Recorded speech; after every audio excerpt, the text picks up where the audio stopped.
Okay, so lagyan na natin tong injector mga boss. Pinagawa natin tong injector. So ano yung kita nyo dyan, yung in-upload ka dyan na may vibration yung unang andar.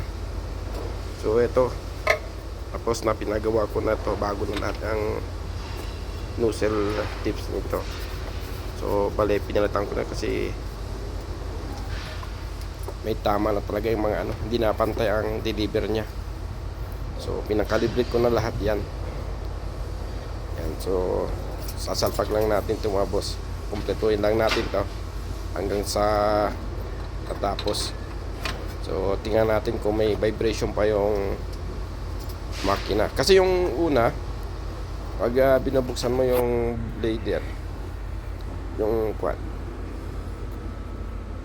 sa mag-tube, yung dalang number 4 hindi nagbabago, saka malakas yung vibration nya. Yan. So higpitan lang natin tong tornilyo lahat. Yan, konting tiis lang tapos din ito. Yan. So bagong overhaul to mga boss.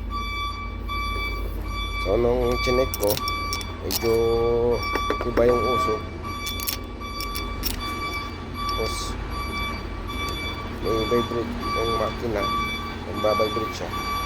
So sinabi ko sa kanila tanggalin, tapos papagawa yung injector. Yan, so tapos na nga ito, kinukomplete ko lang talaga itong tube. So mapa-under na natin, hindi konti na lang. Ayan. So tingnan natin kung pipino pa bang andar nito o ganun pa rin. Dapat bagong overhaul. Ganda ng andar nito.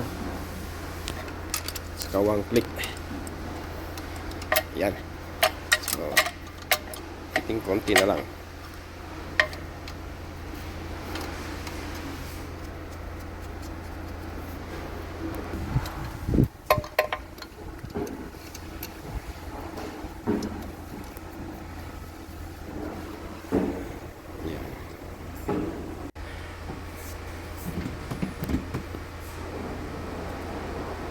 Okay. So, ano lang natin, konti lang natin.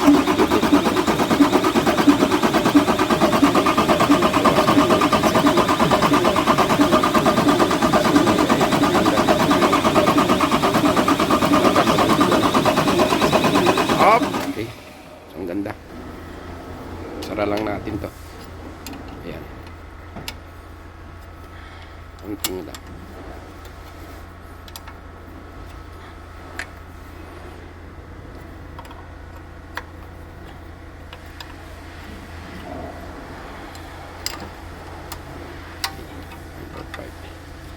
Number 6. Okay.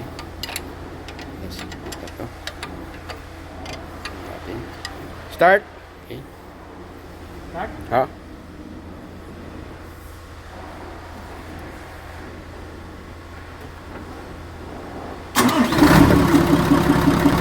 Yun. Wala nang vibration.